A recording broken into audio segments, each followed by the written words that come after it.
I know the first thing that my mom is going to say when she sees this video, she's going to say, "So please disregard the water stain on my shirt." Her shirt's wrinkled, but you know what? That is life with a toddler, may I just add. Not to mention the fact that I'm wearing a hat, not because it's cute, although it is, but because my hair is extremely dirty, and I really need to wash it. But you know, you just have only so much time for a shower, and when you have as much hair as I do, washing it's just not possible. Hey guys, welcome back to my channel.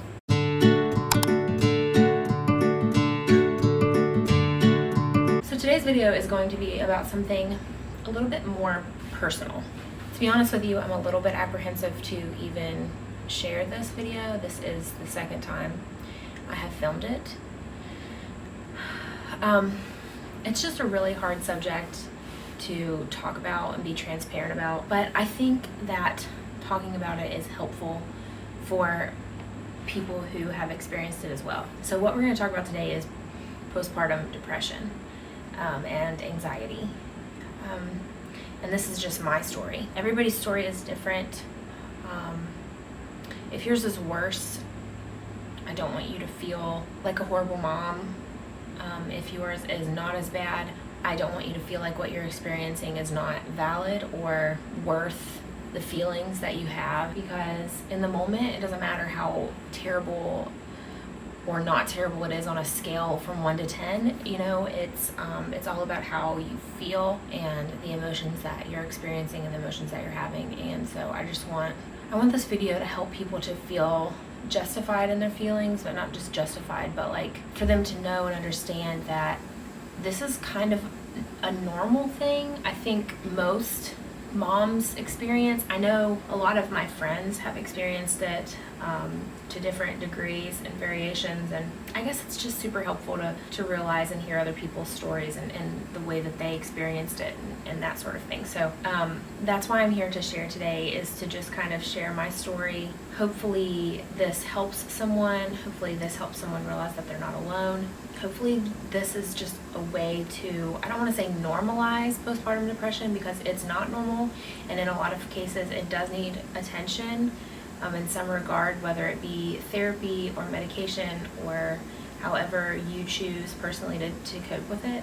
But yeah, anyways, I could probably ramble on about that, so let's just go ahead and get started. So I guess maybe I should start with talking about body image, because I feel like it's a huge aspect, at least for me, it was a huge aspect of my postpartum depression story.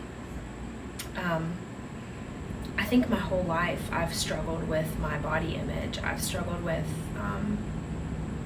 what I looked like, how thin I was, how athletic I was. I just found a lot of identity and pride in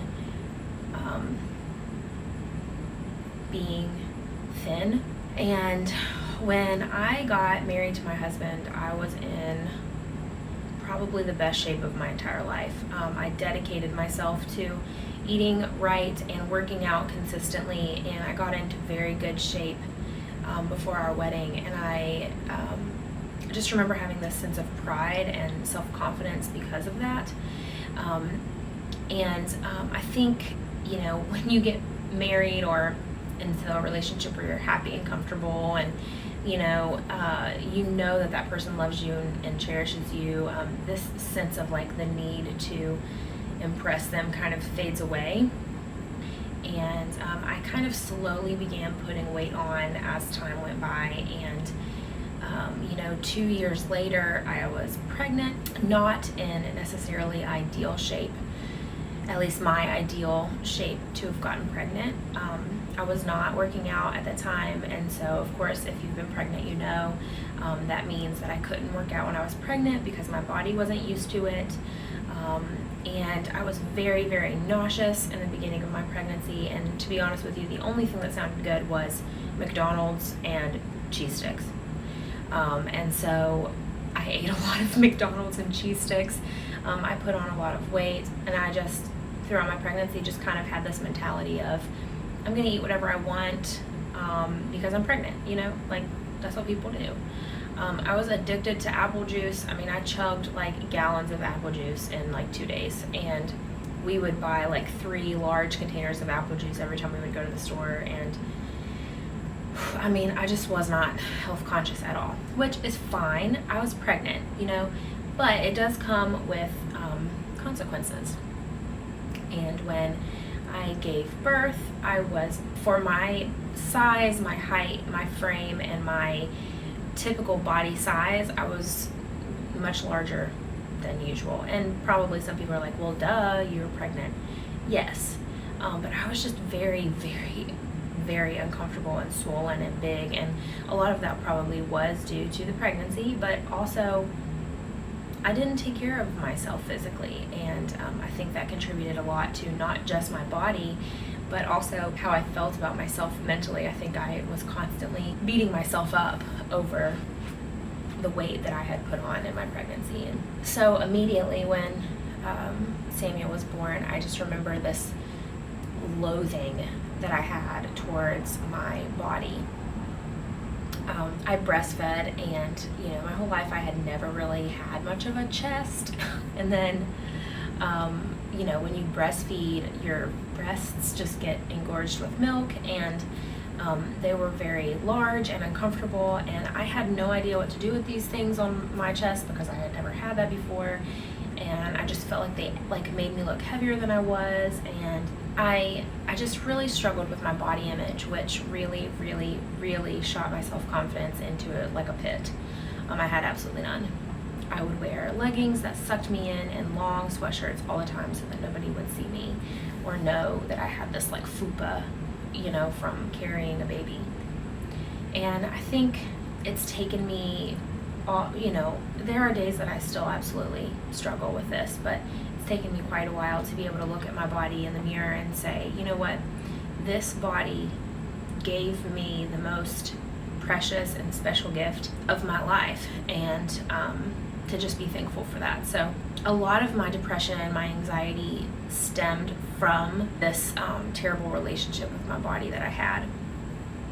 I got into this cycle of dieting and working out and trying to figure out how to be in shape again, and not understanding that like even if I'm in good shape now, my body's never going to look the same as it did before.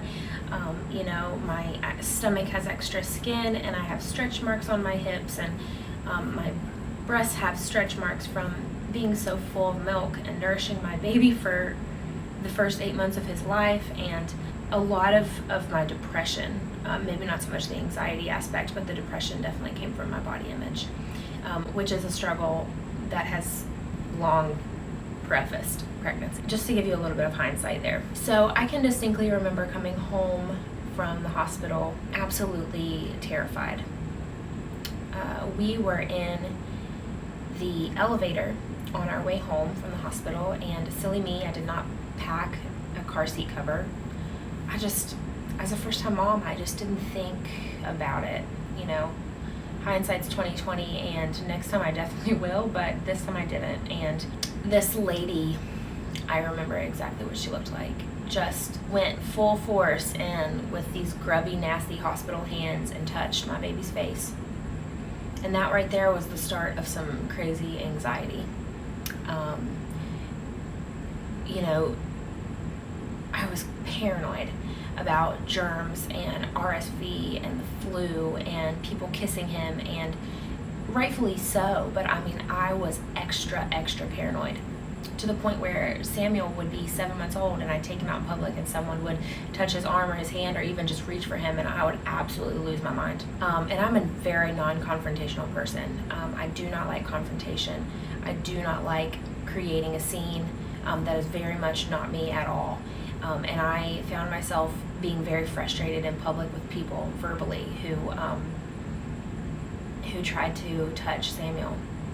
And it was this fear and this anxiety of him dying. And I just remember these very vivid dreams of Samuel dying. And I could go into detail, but I won't, because to be honest, the thought of that dream still makes me emotional. But I would wake up in a full-on sweat, terrified that he was gone. And I would tell my husband, like, I need to check on him. I need to go see him. I need to go in his room. And, you know, eventually those dreams stopped coming, but they haunted me for a really long time.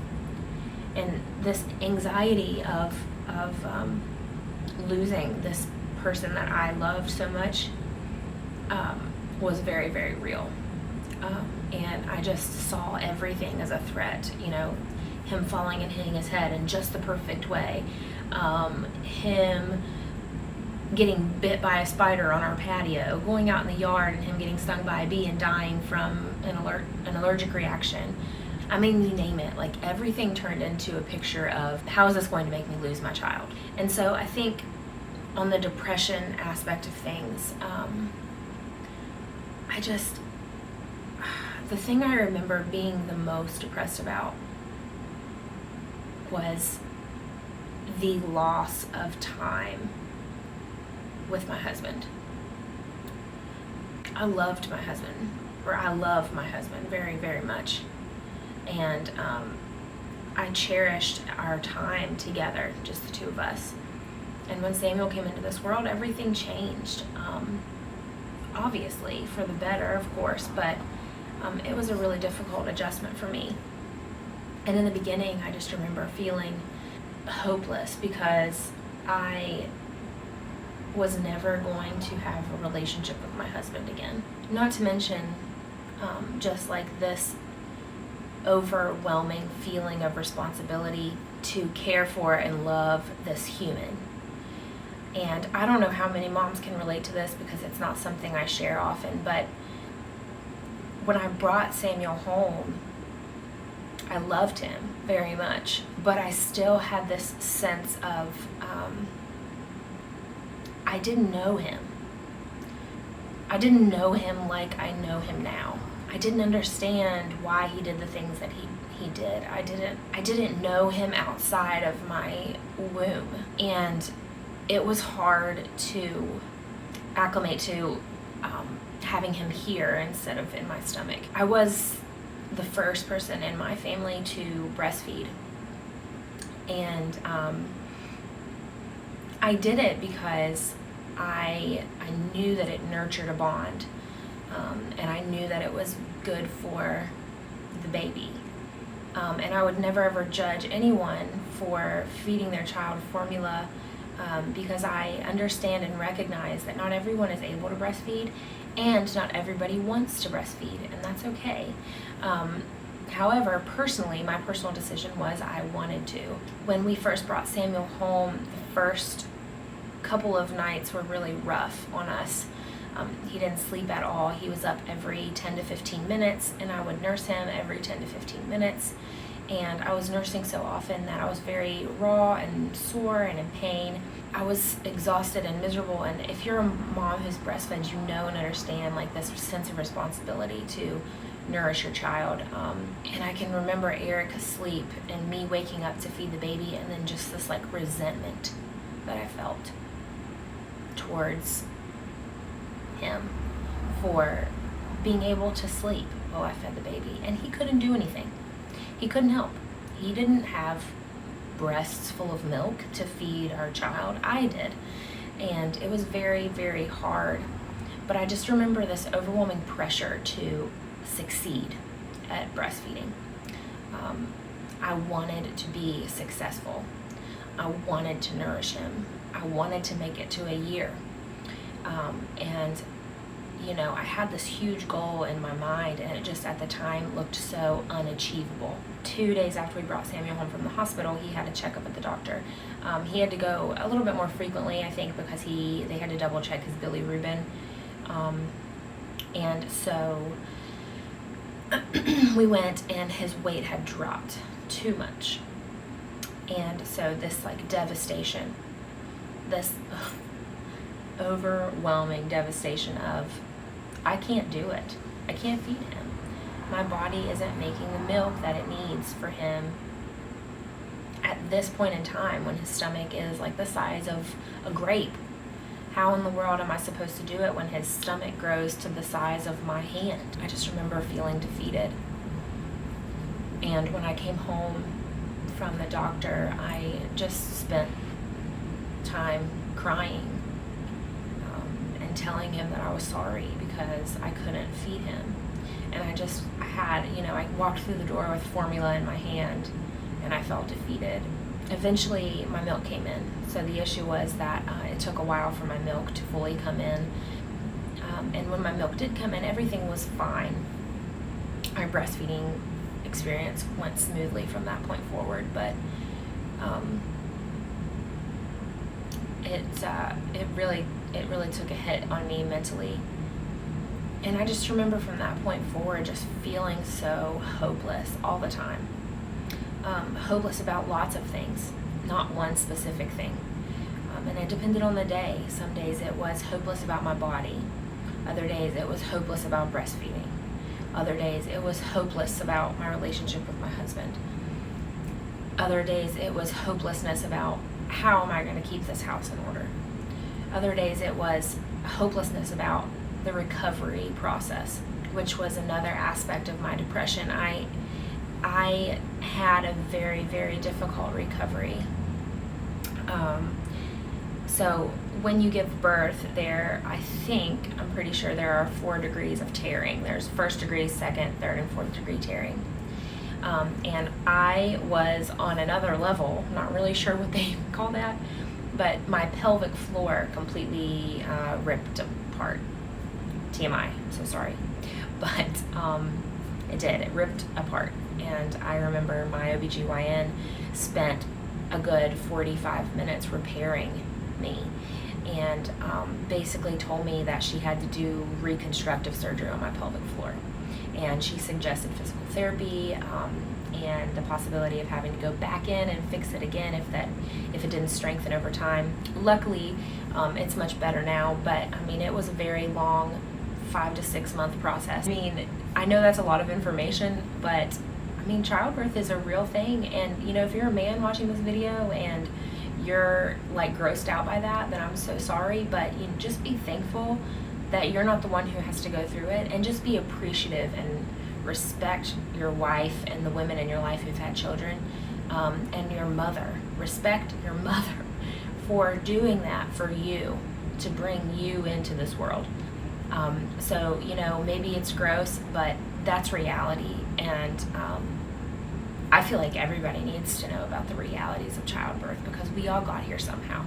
That was a huge aspect of my depression as well, was just my recovery. I couldn't do anything. I could barely work out for months because I couldn't run without feeling just that heaviness. I couldn't squat, weight squats. I couldn't lift weights. I couldn't do anything without just this pain in my pelvic floor. And it was really hard because here I am struggling with my body image and seeing myself in the mirror and knowing I need to work out, but I can't because it hurts. And our insurance wouldn't cover the physical therapy that I needed, and so a lot of it was on my shoulders, and it was very hard. I really contribute exercising and moving and doing things to keep myself healthy as a part of helping me mentally. It's very good for my mental health, and I feel better overall as a person when I know I'm taking care of myself in whatever way I can that day, whether it's drinking enough water, eating healthy, or working out, whatever it may be. And at this time in my life, it was just so scattered. I couldn't do anything. And that was really hard. And this pressure constantly from no one but myself, but just this pressure.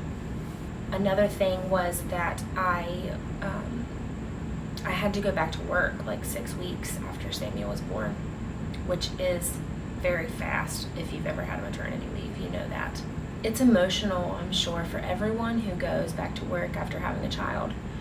But like I've mentioned, I struggled physically just recovering and trying to be on my feet all day. I was an elementary school teacher, and just trying to be on my feet all day and teach these children while being in such incredible amounts of pain, and also having to pump like every 2.5, 3 hours was just so overwhelming, and I felt defeated. I felt like I couldn't do anything fully. I couldn't do anything right. I couldn't be a good enough mom or give my full attention to my child because I was working, which is a lie. I couldn't produce the amount of breast milk that I needed because I wasn't able to pump as consistently as I would be if I were home and nursing, which was difficult and true, but also a lie. I felt just like this defeat. I thought, I just might as well not do anything because I can't do anything right. Just this constant voice in my head telling me that I wasn't good enough. My spiritual life at the time was in turmoil because of some personal situations that were happening with us in relation to church. And, we had just had a baby, and we weren't able to go to church at all in the first place. And then when we finally were, just like I said, some personal things. And, it was just really hard.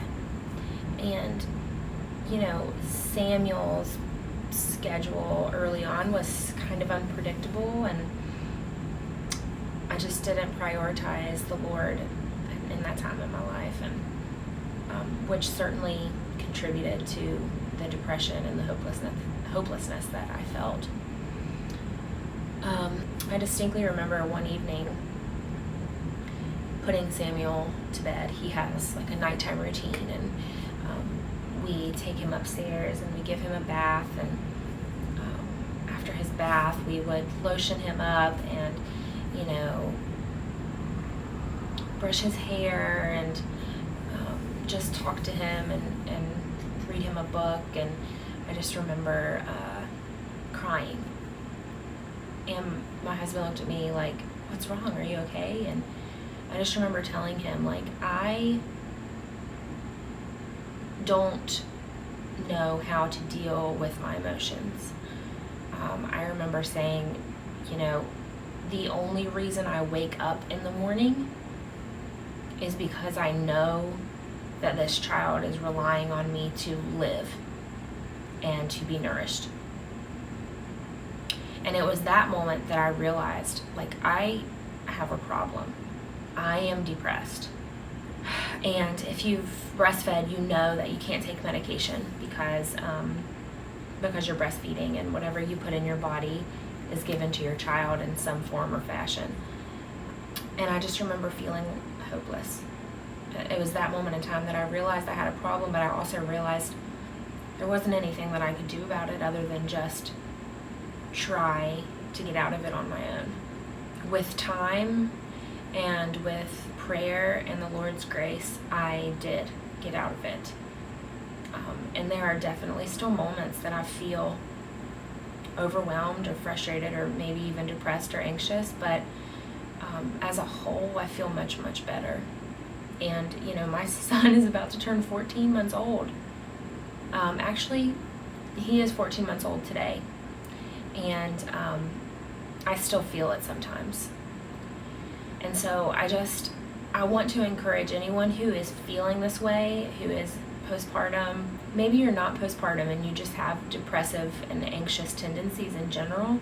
I just want to encourage you to talk to somebody, whether it be a friend or a pastor or a counselor. I have talked to counselors and I have been to counseling, and I encourage it. I think there's nothing wrong with being able to talk to somebody who doesn't personally know you about whatever you think you need to talk about. If you are not surrounded by people who are supportive in your life, then maybe you need to find some new people to be surrounded by that you feel comfortable talking to them about these things. And another thing is that, like, doctors will give you surveys to take when you go to your postpartum appointments at your OBGYN. The my pediatrician, I'm not sure if they all do this, but my son's pediatrician would give me surveys to fill out about how I was feeling. Be honest. They give those to you because they understand and recognize that those things are real, they exist, and some people truly need help. Just be honest, because I wasn't. I knew and recognized I had a problem at some point, and I lied on those surveys consistently because I was scared of what doctors would tell me. And so if that's you, just be honest. I hope that this video is helpful in some way. To me, it sounds like I'm rambling because it's so hard to form all of these thoughts and feelings that I have experienced into a cohesive video or explanation. But I really, truly hope that in some way this has helped somebody to feel like they're not alone. Postpartum depression is real. It's scary, it's difficult, and it's blinding. And if you're in it, I am praying for you. I'm thinking of you, and I'm here for you. And if you need someone to talk to, I'm open. Like, let's go get coffee, let's talk on the phone, let's FaceTime.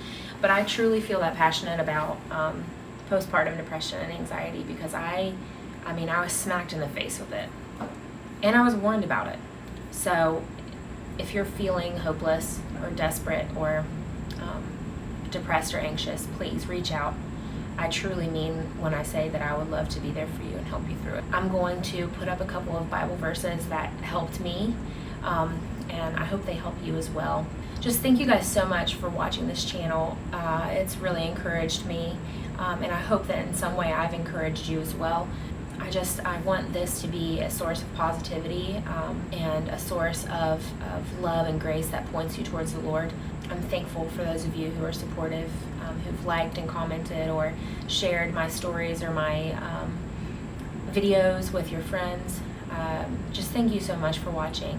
Please go ahead and click like on this video. It really helps kind of in the algorithm to share my video to more people who maybe don't know me.